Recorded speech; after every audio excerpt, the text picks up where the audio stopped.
Hello, this is Frantz Kantor. Welcome back to the Madhouse. That's not me. This is me. That's me. So I'm here at the museum, and I'm here with the president and Founder. Flounder. I found it. Flounder? I found it. It was just here. You found it. The Australian Cartoon Museum. I found it. So who are we doing? Who am I drawing today? Oh, well, you're doing a godlike cartoonist. He's one of the gods. Yeah. He's And some people out there already know who it is. Do they? Yeah, by your sketch. So Yeah. I'll just get a little disclaimer here. Now, I don't know him. I don't know his face that well. There's not a lot of His real photographs name of is him. his real name is Charles. Yeah, Charles M. No, not M. That's Schultz. Charles Jones. Yeah, that's right. Chuck Jones. So this People is call him Chuck. The Americans say Chuck for Charles, don't for they? most people, this is the best animated short ever. It's won an Academy Award, and it's called What's Opera Doc? And this is, of course, Elmer Fudd. The director of this short is Chuck Jones. Is that all cracked off? That's all cracked off. Ah, okay. So that's a It's a cell. It's a cell. Okay, explain. Yeah. This is also from the same film. Yeah, that's Have a look at Brunhilde. both. That's Brunhilde. But look at the horse. Yeah, look at the horse. So Charles Jones. A horse is a horse, of course. Chuck Jones was a master of style and a master of shape. So we'll talk more about him. He's a very interesting man. He developed these sort of very telltale eye expressions on a lot of the characters.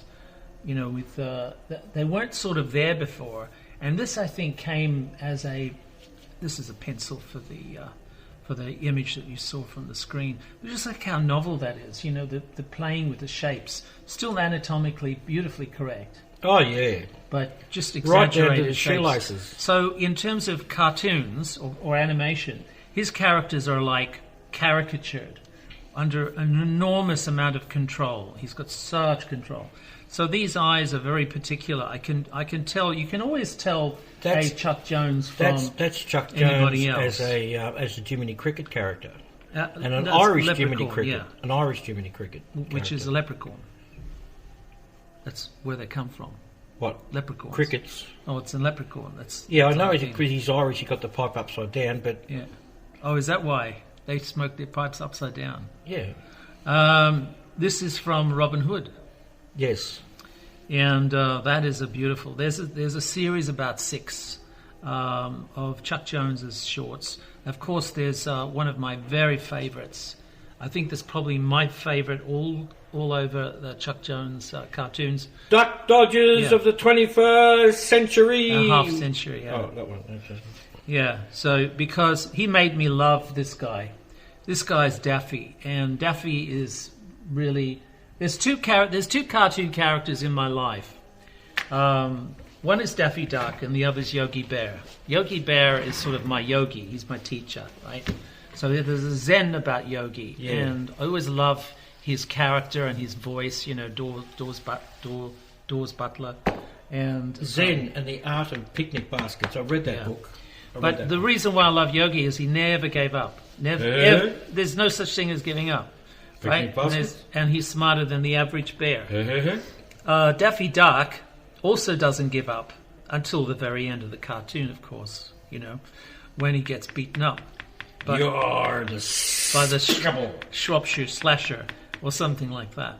But Say that again, fast. the Shropshire Slasher. Oh, pretty good. He plays detectives. He is like this.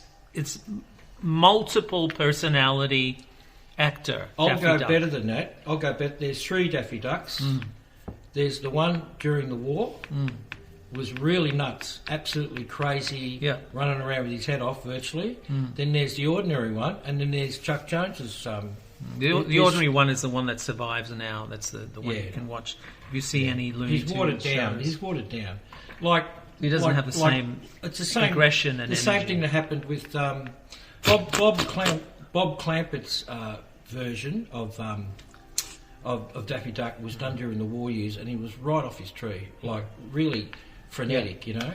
But the same thing happened to Donald Duck. He was pretty frenetic and he calmed down. You know? This is a sketch. He went middle class. From What's Opera Doc. That's probably, as I said, for most animators, this is like the holy grail of cartoons. It got a lot of people into Wagner too. Yeah. So that's a wrestler? No, it's a flea. Actually, it's a flea. Flea circus. He is very, very keenly positioned for exaggerated and almost like caricatured, but really fine, exaggerated, and aesthetically perfect character designs. This is one of his as well. That's what's his name? Gossamer. Gossamer the monster. Yeah, he tears up things. That's a very funny scene. Yeah. And who's that? That's a caricature of... Who is that? That's Natwick. Natwick, yeah. Yeah, Natwick. Yeah. The Grim Reaper. He worked with Betty Boop, and he worked on Pinocchio. Lovely. Yeah. Really lovely stuff. Look at the energy in that. That's Daffy on a horse. Nearly off a horse. Yeah. So, look, I mean, anatomically correct. Yeah, as a it looks like drawing, a horse and a bull. That's absolutely magic. Looks like a horse absolutely and a bull. magic. Yeah. This is him, the younger young man, yes. How serious he is and sort of matter of fact. This is him winning his Oscar. Very sort of affable. This is the voice of the Grinch. Of course, he did the Grinch. This is Boris Karloff. Boris Karloff was the voice. Yeah. This is the Grinch. This is Chuck, and this is. Do you know who that is? Oh, that's Doctor Seuss. Doctor Seuss. Giesel. What's he? Geisel? Yep. Giesel. Yeah. This is a fantastic. There's a bunch of Chuck Jones films. If you were to Google Chuck Jones, the stuff he did on music is very funny. Sending up music is very funny. Yeah. He sends up Wagner. He sends up Italian opera. Yeah. And conductors. So he's a consummate character designer. As I said, he understands caricature. He understands anatomy. He understands force and action, emotion. This is Ricky Tikki Tavi, that one. Oh, that's this the cat. Is a squirrel. No, that's a cat. That gets a bit of paint down its back cat, accidentally, and then it becomes... From a Pepe Le Pew. Oh, that's a great cartoon, where they Sheep clock dog. on and they clock off. Hey, Ralph. Yeah. Clock. Night, Ralph. Clock. Yeah, so it's one of the Coyote's best films because there's no Roadrunner. Yeah. Yeah, he actually plays just a wolf. Personally, I never liked the Roadrunner. No one likes the Roadrunner. Oh, what are you talking about? People love it. Oh, this is like great. The cartoons. That's a great cartoon. Yeah, his bull's terrific. Yeah. I think that's the best bull cartoon. Yes. That beats Ferdinand the Bull to a pulp. Yes. Yeah. Yeah, it's very funny. And especially this dance. Look at all those... It's really, really cool. Look at all those expressions. Yeah, but, anatomically correct. There's no shortcuts here. Look at that profile of the bull. It's perfect. Yeah. It's a caricatured bull, and yet it's got so much possibility for exaggeration. And power. Yeah. So no side escapes his attention. Yes. Backside. He's missed something. Some of the expressions in that shot. He's missed. I can't put my finger on it, but he's missed something. So, well, they have to be, suitable for kids as well, I guess. This was in the 50s, late 50s. So, just when they were getting a teenage audience rather than just adults and GIs. Who invented Acme? I'm not sure. I'll have to check that out. You can Google that. Yeah. It actually means something. It's an acronym for something. That's, of course, Wile E. Coyote. The Australian... This is from the bullfight. That's the bullfighter. See that the sweat beats the sweat? Yeah. He's got one foot in and 1 foot out. He's about to zip out. That's right. He's about to do and a turn. shake it all about. Yeah, look how he's shaking the blanket. Do the hokey pokey. The blanket. It's a cape. Blanket. And look at that power. It's almost like a hydraulic pump, isn't it? Yeah. So, we could go on and on and on about this. This is Broomhilda. Yes, I loved her voice. Beautiful. Yeah, well, that's June Foray did the voice. Ah. There's Bugs, of course. The new design Bugs. June Foray was the voice of... Rocky. This is and from also the Grinch. and also Wilma. Yeah. Which no, she's not Wilma. Oh, she's the other one. No. Oh, okay. No. It's not Betty. No. She's Rocky. Hey, She did a lot Rocky. of other voices. as Watch me well. pull a rabbit She out did of Granny from this show. Yeah. That's the little girl from the Grinch. You know, beautiful little studies he does. He's drawn incredible. June foray with no clothes on. That's not nice. I don't know. I don't know the context. But look at Private the Eye. characters. Hi, that I'm a you- private eye. Like, he's a private eye. Yeah. That would probably be sketches from working out the Shropshire Slasher story, perhaps. I'm not sure. I don't know the context for that. That's from a really good short. Hello, my honey. singing. Hello, my baby. Hello, Yeah. my ragtime gal. Yeah. Ribbit. That's the Grinch, obviously. There's some lineup of his characters, which are iconic. This is, particularly nice. Yosemite Sam. His work He on was that a terrific really character, beautiful actually, this stuff. one. He's Look a at real- the energy. Yeah. It's just incredible. If you ever want to A understand great voice action and too. energy in cartoons, watch Yosemite Sam. Yeah, and a great voice. And there he is. We're going to work from this photo. So he's got a really, bland, potato-sized head. That's not his work. So we're going to have some. It'll be interesting. It'll be a challenge because he's very sort of normal-looking, as you can see from the sketch. I've done a little thumbnail sketch. Try to work out some ideas. They're basically these sort of. Potatoes. Yeah, that's it. I can't think of any other way of describing it. So he's got there's some things that we're sort of looking for in his expression, and one is this one eyebrow up, very, very arched, right? It's kind of hidden by his skin, which I'm not sure what the discoloration of his skin, whether they're freckles or something. I don't know whether they're some discoloration or whatever, but it gives it a chance for us to use texture. So that could be fun. So I've basically taken this construct, this idea of the bland sort of egg-shaped head, and I've taken it on the brown paper, and I've just sort of roughed out some details, a little bit of details that we can sort of explore. As I said to you before, I don't know where we're going with this because it's kind of a very even placed situation of forms. You're not going to do tea. I was going to do, I was going to play with the size of the nose. Okay. Well, we could do that, but the thing is, the proportions, I'm not playing with them very much.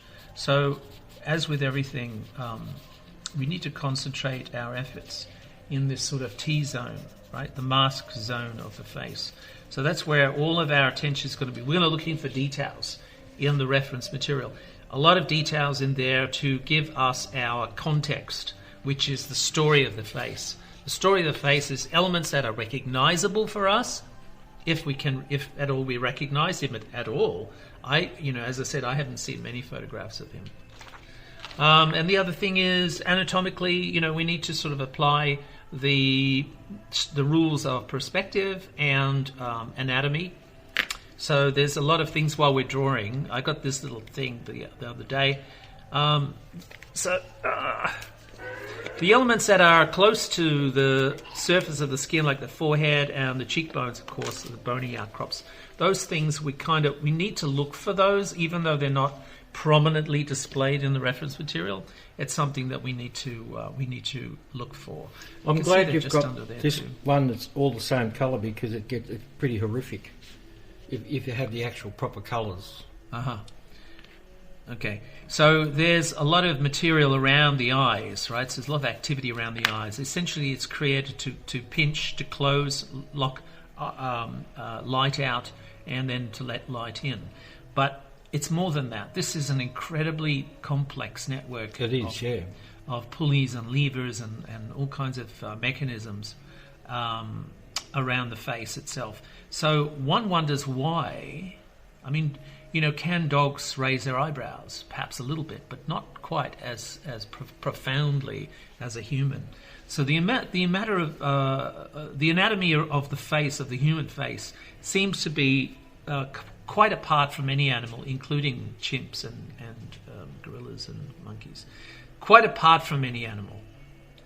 In that you've got an incredible amount of working muscles and tendons and tissues and things here, which seem to be arranged in a way to create a narrative other than the evolutionary one, which is to do with survival of the fittest. So this is not evolutionary. What the hell is it? How do we evolve these muscles and things that give us this propensity for expressing emotions? So these are created by our social interactions. We communicate. This is our communication method. We also use our hands. That's why hands are the most advanced form of machinery that's ever existed. So those two things people find very hard to draw. But again, for people out there who want to get a copy of this, where can they get it? Is it art shop or is it a medical shop? It would be for artists. So how to draw, an anatomical faces for artists. I think it's good because it's better than the sketches. The story. Well, I can talk about it more. I can hold it in your hand and discuss it a little bit better. So that's nice. Okay, so originally when I did the thumbnail, I tried to, bulge his nose out a little bit, but of course it's not appropriate for him because his nose is quite sort of small and squished. Yeah, bit of respect. So I'm not sure about it. He's got quite a... If I was to look at this, I would say it looks damaged, sun damaged. So I'd say probably an outdoorsman, like a fisherman or a farmer or something like this. Of course, he's a cartoonist, which is unusual. I've never seen somebody who works inside with such damaged skin. So how does that change our approach to drawing his face? Well, it does a little bit because a lot of the anatomy is sort of hidden. And when I talk about the anatomy, I'm talking about the like the geometry of the face almost. So if you try to look for things, obviously you've got the main features, the nose, the eyes, and the mouth, but then you've got muscles and wrinkles and things that form off these main features and around these main features that tell the story. So there's a little bit of a thing going on with his face, and I think that's more textural. So we'll try to work within the anatomically correct physiognomy of the face, or the geology of the face. Not the geology, that's underneath. The geography of the face, which is all of these forms, put together. There's some key elements here for his personality. He's got this sort of,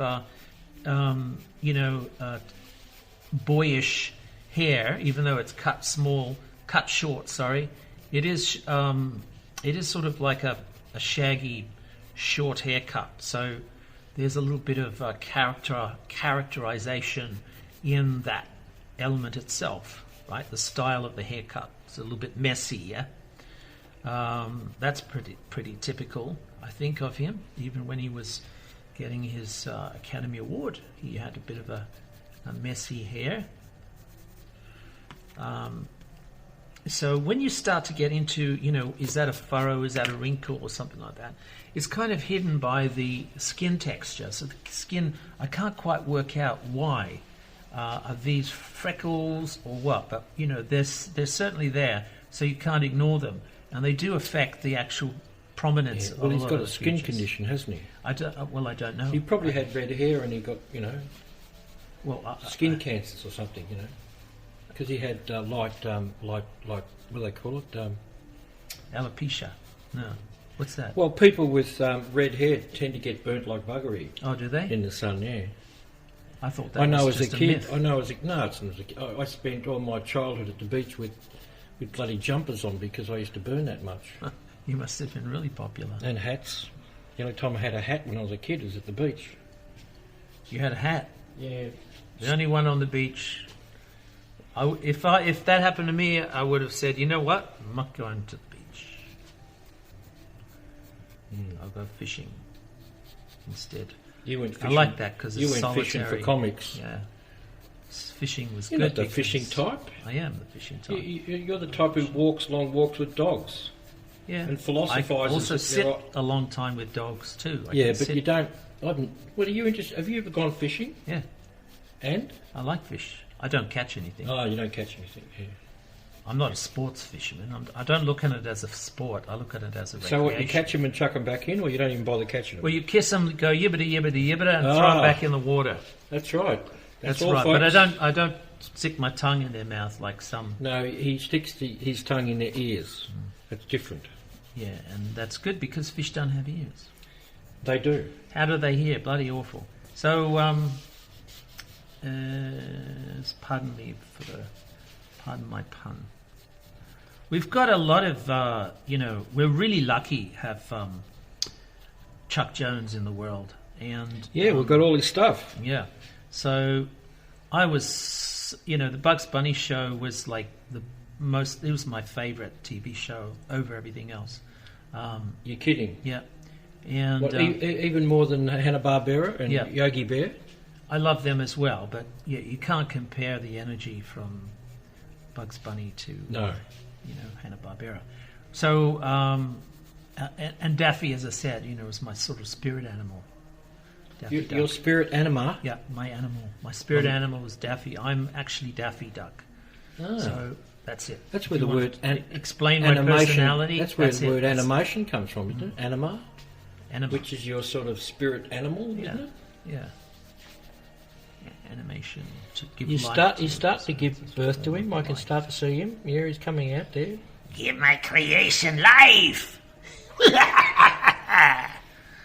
So I'm going to put some. Let's put a little. No, we won't put a Dutch window in there. I was going to put some. Yeah, put a Dutch window in there. Yeah, I'll rub it out. What are they called? Not Grolixes. They're called something else. What do they call them Dutch windows for? They have Dutch tilts, don't they? Yeah. They have Dutch tilts. I wore a Dutch kilt. They have Dutch schultz. He was a gangster.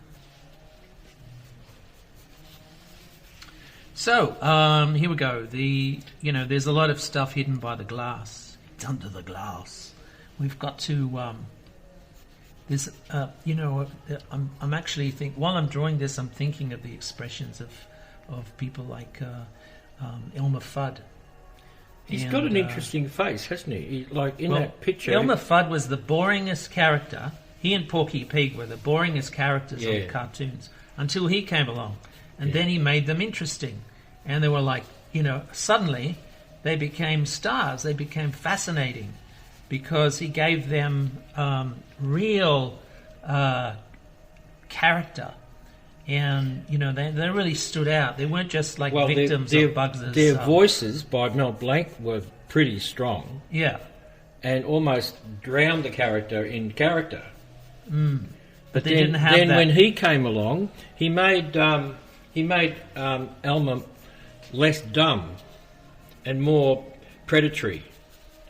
Predatory? Yeah, because he was... Yeah. Elmer Fudd, predatory. Yeah, because he was after the rabbit. No, he wasn't dumb. That's certainly right. He gave him a personality that was not the same as before. So that was a very interesting, exciting proposal for the character. Same with Porky, of course. He just improved their range of possibilities and how they could interact with Bugs. And then he came to his own with the other characters, the rest of the characters, whatever he put his hand to. Not so much Foregone Leghorn, but that was more done by somebody else.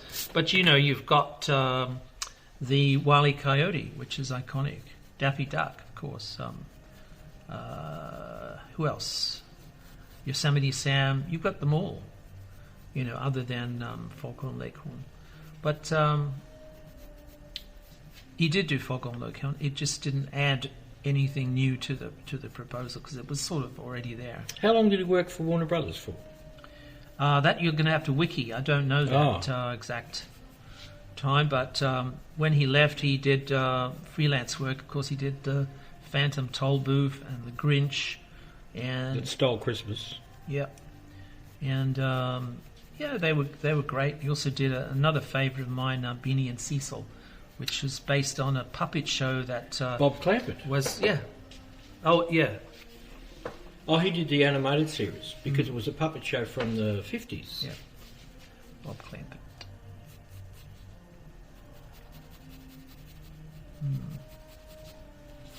I didn't know he did Beanie and Cecil. Well, you've thrown me now. I think it might have been Bob Clampett's work. Well, he did the original show, that's for sure. Yeah, it was a puppet show. Yeah. Yeah.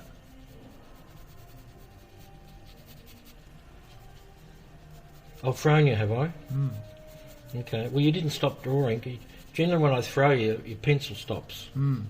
So, well, I don't know. I'll have to go and check, and I can't stop. So there you go. You can't stop, no. So you can go and check it yourself. But certainly, Beanie and Cecil was a great cartoon. We can sort of definitely front that. The reason why I thought it was him was because I'm pretty sure he did the character designs for Beanie and Cecil. I wouldn't be because they had those long eyelashes that he gave. All of the cute characters. I remember the comics.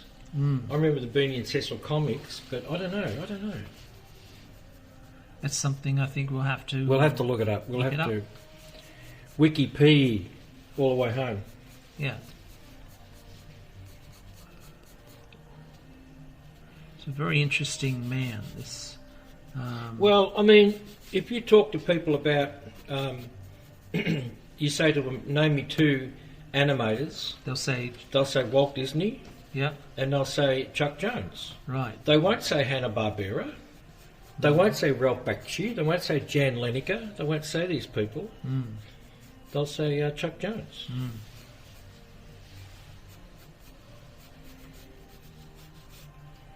Some people might say the Fleischer Brothers. Who would say that? Oh, people who only people who love Popeye. People who like music. Yeah. Because everything was, But hands up who loved the Fleischers' Superman. Hands up who loved the Fleischers' Gulliver's Travels. So, there you go. Hands up who liked Mr. Bug Goes to Town. I actually quite like that. Yeah. I don't know why. There was something about it. I think it's the novelty of the story, I think, was interesting. I like Bug's Life as well, which is kind of like a homage almost. I would call it a homage. A homage. Yeah. You reckon? To a lot of the Bug... Remember, in that era, the 1920s to 40s, they had... Bugs were cute.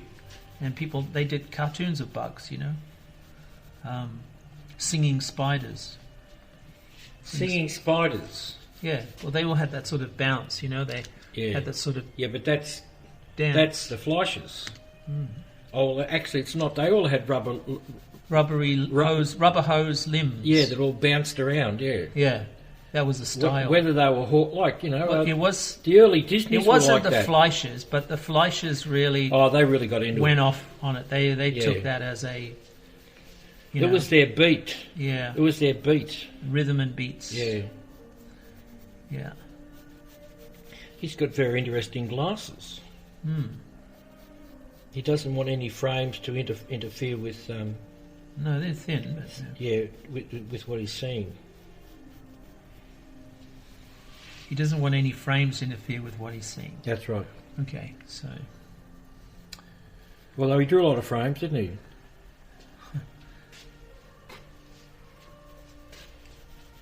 So we all have our favourite...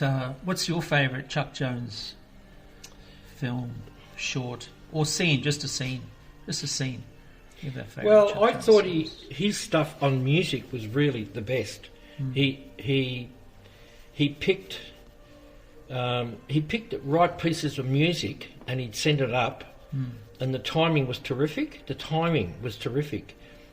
didn't have characters running all around the place. They sort of made themselves, solid on the shot, and then they moved off. Well, in they had a presence. They had more than his drawings, and his characters had more than just a presence like with ordinary cartoons. There's something about them. you look at them and they seemed to me to stay on the screen. You know longer. what? There's something of the Civil War general about his face. It's sort of like this war-torn veteran. Oh yeah. And I just realised what it is, and it probably affects his skin texture as well. It's his beard. No, well, apart from that, I mean, there is a sort of a Colonel Sanders-y beard, but there's more than anything else. Colonel Sanders was in the Civil War. So Well, they fought the McDonald's or something. yeah, no, they had the platoon called the Chicken Hawks. So the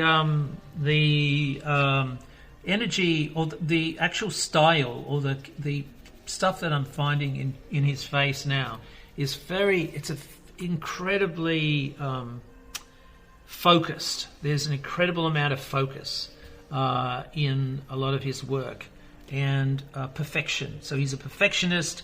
And, he's sort of like a Civil War general, an idealist. So both sides had idealists, either the North or the South.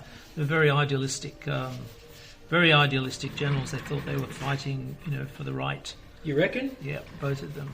Otherwise, there would be no point in fighting your neighbour. Well, I don't know. Grant was a very strong opinion. Grant was just a piss pot, wasn't he? No. He was more than that. Yeah. So, what I was going to say was he's a very focused and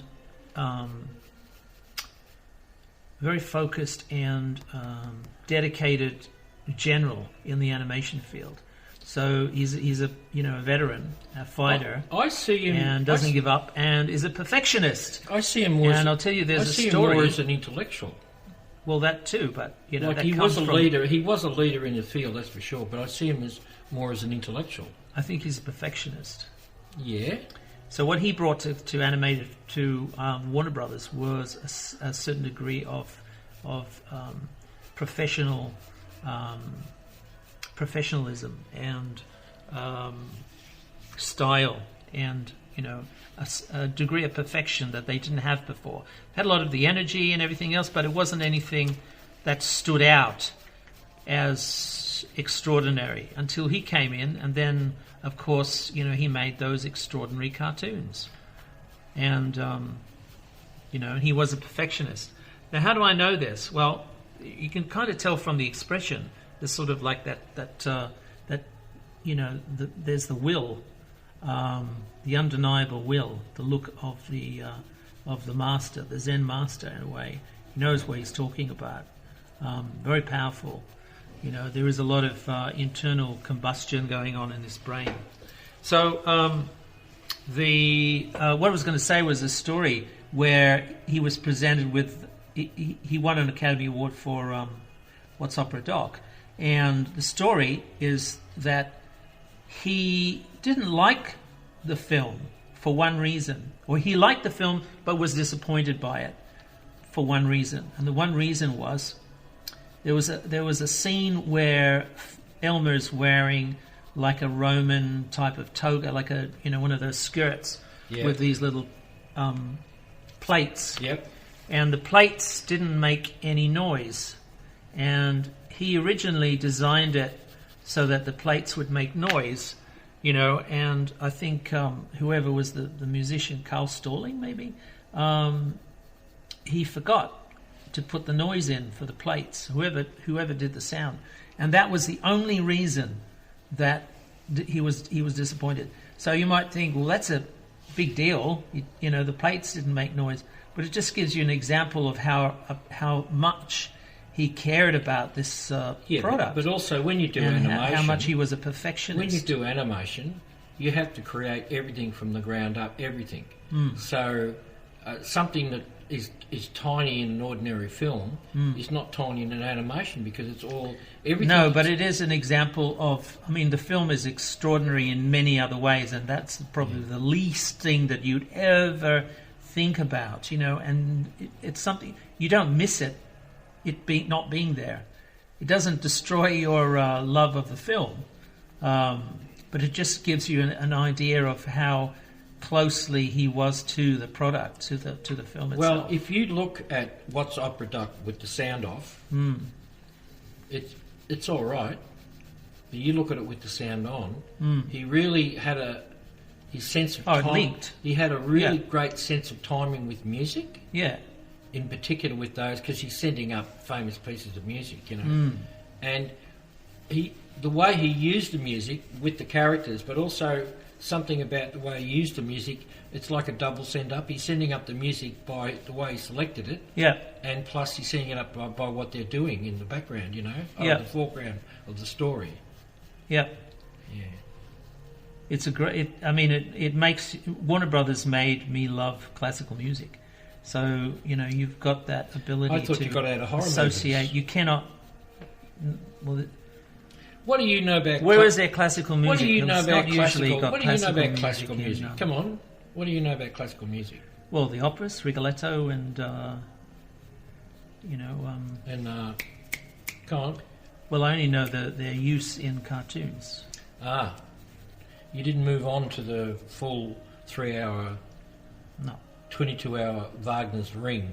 No. Okay. Did they use that in a cartoon? Wagner? Yeah. What?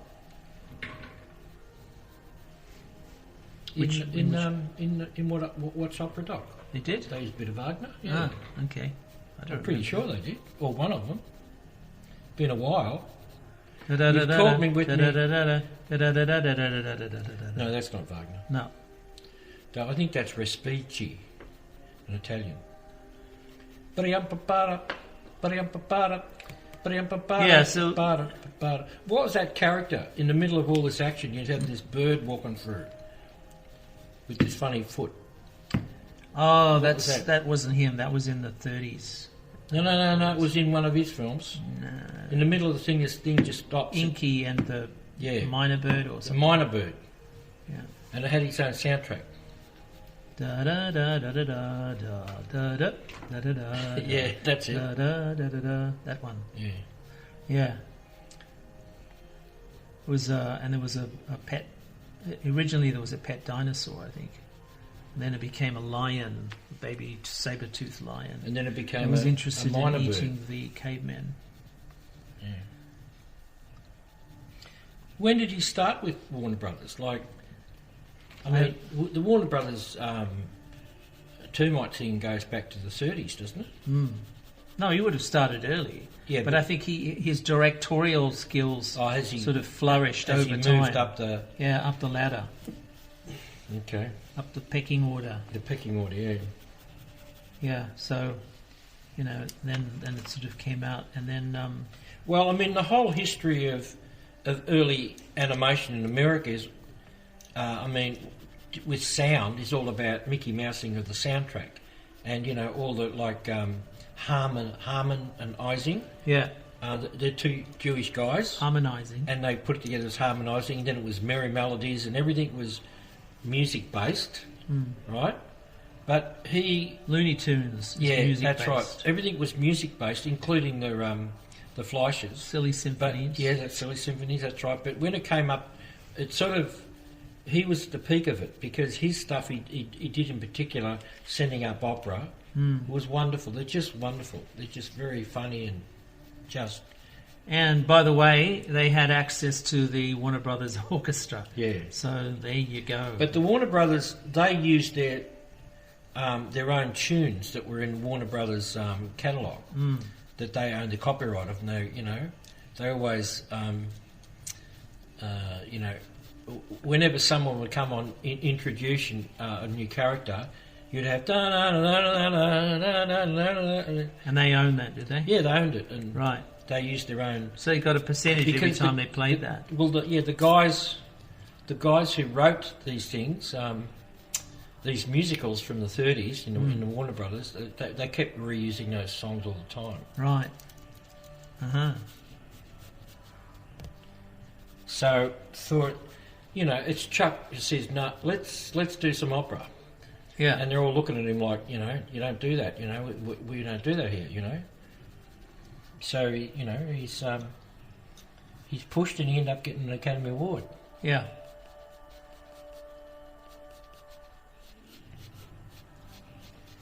It's interesting to go through the Academy Award for the best cartoon. Is it? Yeah. Sometimes it's disappointing. Sometimes it's remarkable. stuff you've never seen. You know? Well, presumably there is an award because of Disney. I mean, would have started the awards. Yeah. You know, the whole idea of he getting an like award. he was in there at the beginning of the academies, and they actually gave when Snow White and the Several Dwarfs came along. They actually made little statuettes of the 7 dwarfs, Right. and they presented them to him for the movie. Right. That's before Oscar really started to throw his weight around. Right. Well, yeah, he's You are turning him interesting. into a Zen master with that beard. Yeah. So I was really attracted to the characters. You know, the characterization. I love the way you draw hair. The way that he used to use angles and things, I respond well to shapes. So he was the master of shape. well, He was able to get these incredible he got away from caricatures He got away from circles, didn't he? of character. You know, he got away from circles, which Yeah. Circles, what you're referring to, well, circles bounce comes and- from the bounce and Fleischer stretch. era. Yeah, bounce. So if and- you were to create a character, you would make it out of circles. Yeah. Right. So it has a certain roundness already into its design, a certain roundness and softness yeah, that's easy to draw, and also has the ability to bounce and react with the beats. Chuck Jones had the opposite idea. He wanted to create characters that had, variety. yes, And and different shapes. yeah, Yeah, so the variety of shapes was an important aspect to the character design, because you can tell one character from the other easily, because they're all varied in very different shapes and sizes. But also it gives the artist a chance to experiment with variety, and it gives the viewer a chance to appreciate that experiment with variety. So there's a win-win situation, and it takes I think a brave person to sort of alter styles, alter characters, in a attempt to make them work better. So these are characters that they were already licensed in a way, but he sort of changed it. So updated. You can liken this to changing Mickey Mouse. It's very difficult to change Mickey Mouse. They have done it. yeah. But They I buggered think- it up. Well, In one cartoon, they gave him 3-dimensional ears, and it just didn't work. It looked awful. yeah. I don't know that one. So it didn't matter which way Mickey was looking; his ears are always round, right? That was that's the trick. his That was the trick. yeah. And then, of course, That actually didn't come from Mickey at all. It came No. from Mesmer's. Mesmer, Otto Otto, Mesmer's. Otto, Yeah, it came from the man who stole cat. Felix the cat off Australia. Yeah, well, that's That where guy. it came from. It came from Mesmer's cat. So the Felix the cat. I'm going to get Gerald Carr onto you. Are you? Yeah, Mesmer's cat. It's Pat Sullivan's cat.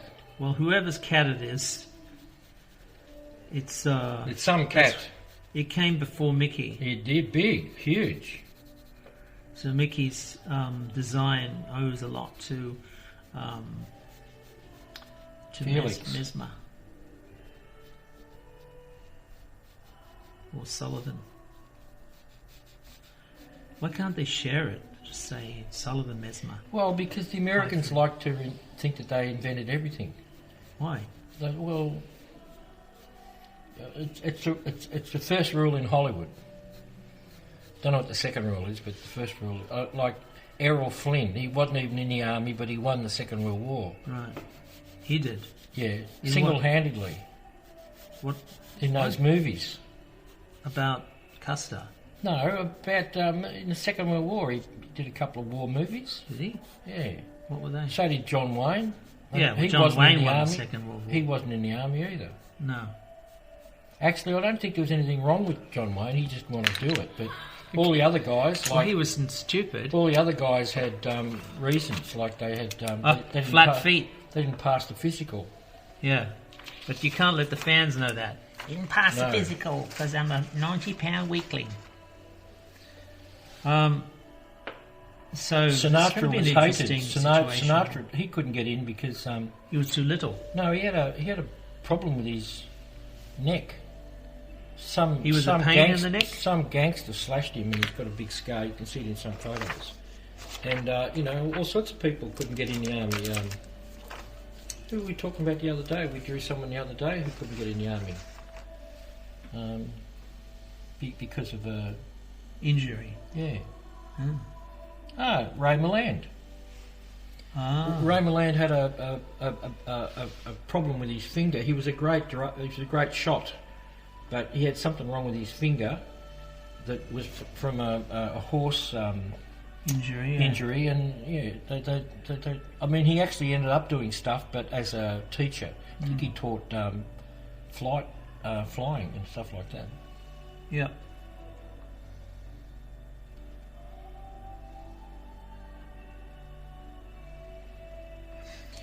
So, what's your thoughts on the Grinch? I mean, they've recently tried to they've done it a couple of times, the Grinch movie. Well, doesn't it come out at Christmas all the time? Like, Yeah, isn't it a tradition in America? And then of course, when Geisel died, suddenly there's all this stuff that was copyrighted, all became Public domain. well, not public domain, but it was up for Popular. grabs. All right.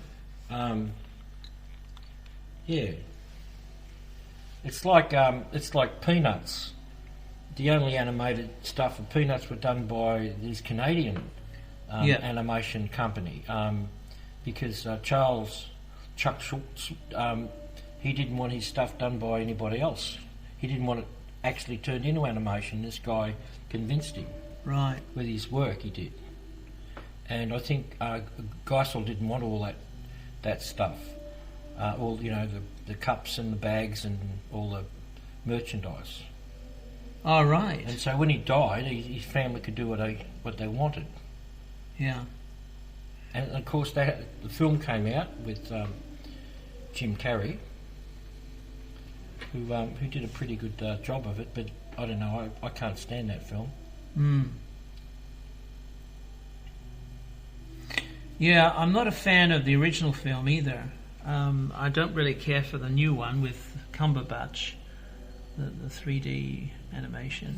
But what about It's interesting. what but about I his think there are version? better What about films. his version? Well, his version is more stylized, I think, Yeah. and because of that, it's more truer to the concept of Doctor Seuss. But I don't know. There's just something about the character it's like Cat in the Hat. I don't warm to Cat in the Hat either as a character. It's not one of my favourites. What about Are we just going through a list of characters? what saying about we Green like Eggs this with one? Ham? What about that one? I like the story. I don't know, maybe it's something about the characters. It turned a lot of people into vegetarians, that story. Why? I would have thought Babe would have turned people into vegetarians. Anyway. It's a great Daffy.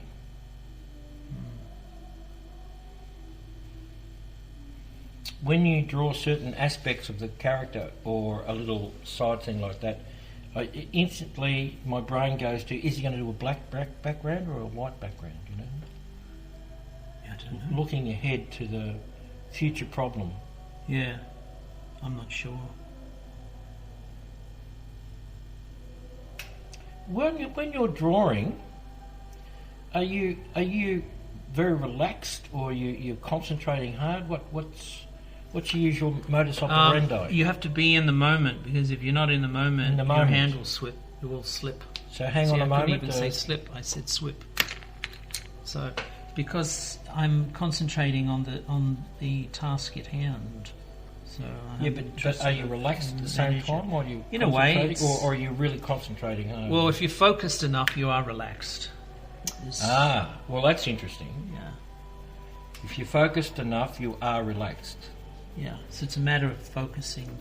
Is that a Zen trick, is it? Yeah, well... Go and get focused. It is a Zen trick. It comes from Yogi Bear. There's a saying that Yogi used to come up with. Get back to him. Yogi used to say, when you think, don't blink. Because if you blink, you put a kink in your think.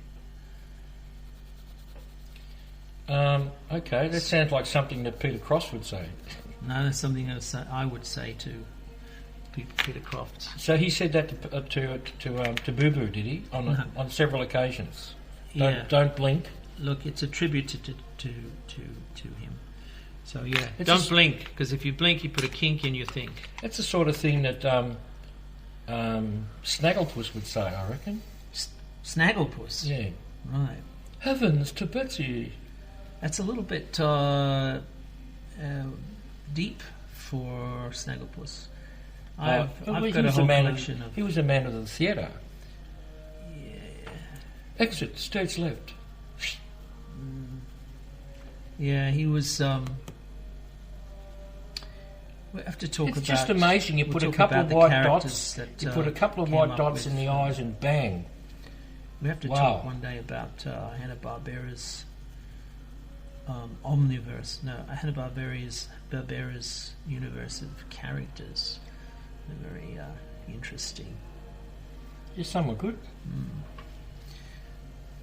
Yeah, but in the realms of story, of course, there's a mixed bag there. There's a lot of characters that are really good, like George Jetson and Flintstones, obviously, and then others that are sort of not really well developed, like Atom Ant and Squiddly Diddly and Who's the dog who used to go? Muttley. Yeah, Muttley. I like Muttley. Yeah, so... I love Snagglepuss, mate. He was terrific. Well, I've got the whole set of Snagglepuss cartoons, and I watch them quite regularly. He started out in life, in the first cartoon, of course, he's a lion. He's a normal coloured lion. Yes. And then the Pink Panther came out, and lo and behold, they made him pink. How could they do those things? Yeah. And if you actually think about it, he's a better Pink Panther than the Pink Panther. The Pink Panther doesn't really... He's so smug and smart. Was he animated by Williams? No. The Pink Panther? I don't think so. Oh. It was a D. Paddy Freeling. I'm not sure whether he worked at D. Paddy Freeling. I'll have to check that. I'm not sure. Very interesting. Williams, of course, went on to do the... you want to show them that book there? The Animator Survival Kit? The Thief and the Cobbler. And the Cobbler. And, which how many people have seen, you reckon? Not many. Not many, but he did, of course, this thesis, this beautiful encyclopedia. He loved animation and learnt from the best. I have a feeling this is my copy, not yours. I'm just removing the price off the front cover. We shouldn't cheapen animation. It's one of the great arts of all time. So he went on to do Roger Rabbit, of course. Yes. So but he worked on The Thief and the Cobbler for, 33 years or something. Yeah. And they finally took it off him because he was a perfectionist. A perfectionist.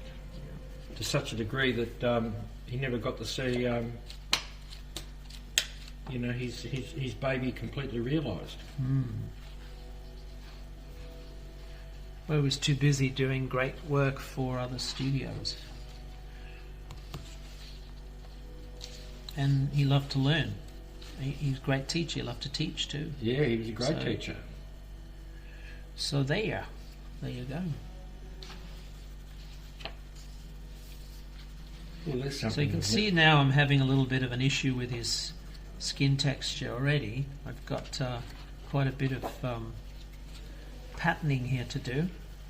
There's a little bit of textural Textual work. I'm knocking it down a little bit because I'm focused on the actual structure rather than the texture itself.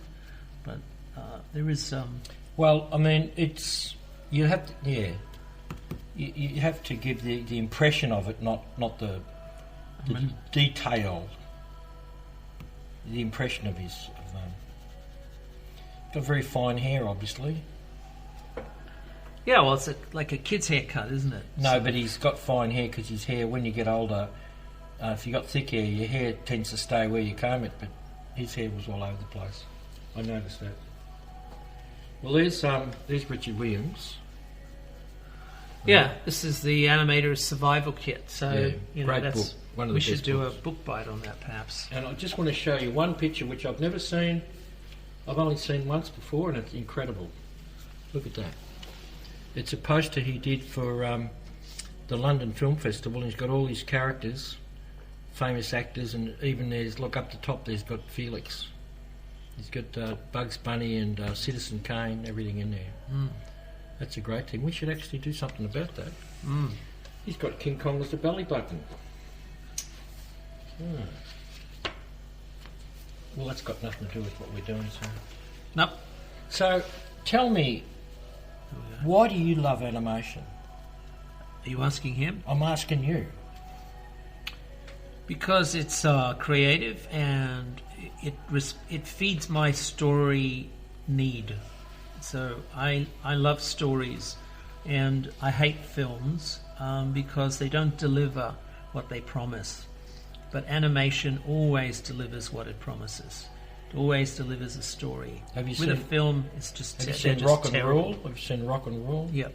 Did that deliver what it promises? Yeah, up to that extent, yeah. I Okay. quite like the story. It's a bit...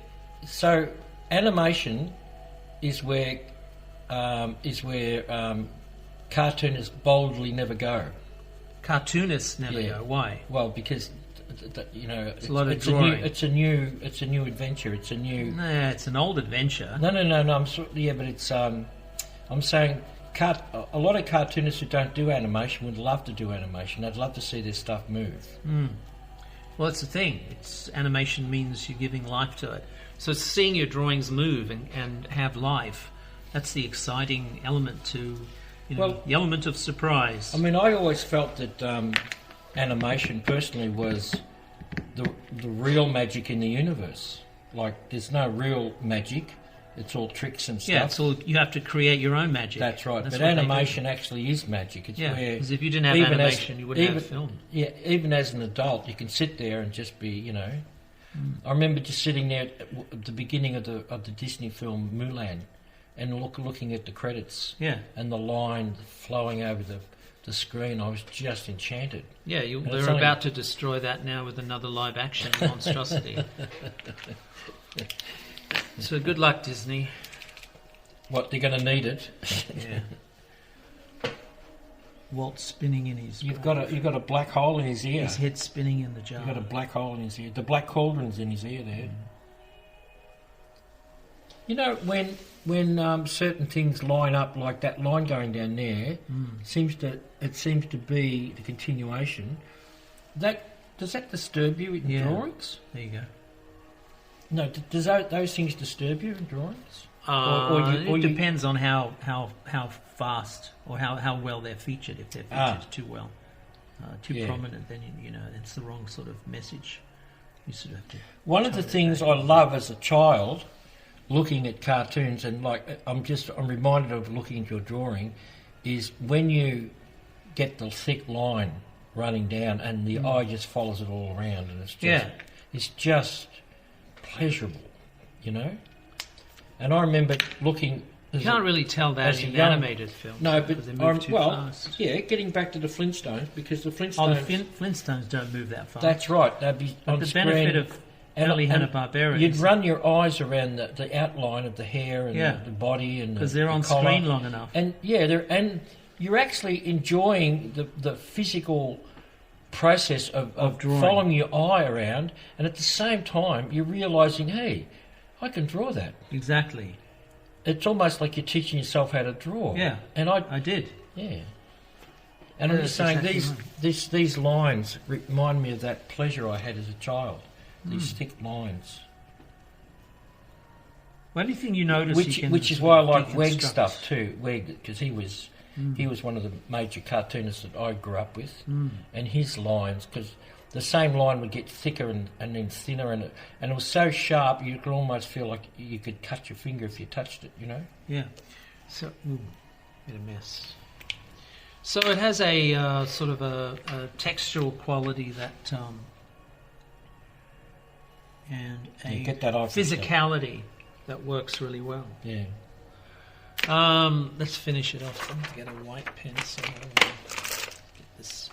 Is there anything thicker than that? No. They're both the same. That's the thickest. That's too thick. All right, let's try to. Now the big question is he going to do white on the background of that, or is he going to leave it? That's the big question. You got a lot of big questions. Oh, big ones, yeah. They're the best kind, you know. Uh-huh. But let's see have what you happens. noticed that as you get older, you realise that most questions don't have any answers? Have you noticed that? Yeah. So life Aren't they called conundrums? So life is full of questions, Conundrums. but no answers. Or if you think you've got an answer, and sometimes you do, you think you've got an answer, it automatically turns into another question. You notice that? Uh-huh. Automatically. So we've all got in our collection, I'm sure, Warner Brothers cartoons. Here's a challenge for you. Like, if you get them out, like, just get them out. Get them out. Don't do it now while you watch. No, don't leave. No, But get them out and watch they're on them. YouTube too, for all the poor people. No, not the whole film. No, not the whole lot. No, but there's some, the good stuff. Yeah, no, not the whole films. Well, I mean, there are little docos on this bloke. Yeah, but no, the actual cartoons. Oh yeah, the real McCoy.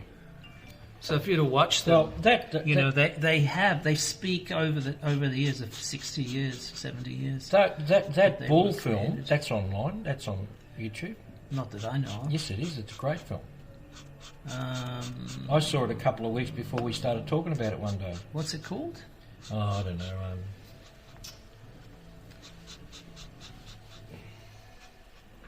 I love it. There's that scene where the bull starts sharpening its horns against each other. Yeah, and I know the music. Da da da da da da da da da da da da da da da. And also the angle of the horns. They're beautifully done. Like, you know what I mean? Yeah. They're almost like they're the weapons, and you know, I mean, they are the weapons, but they the weapons? They actually independently move and stuff like that. Yeah. Loved all that.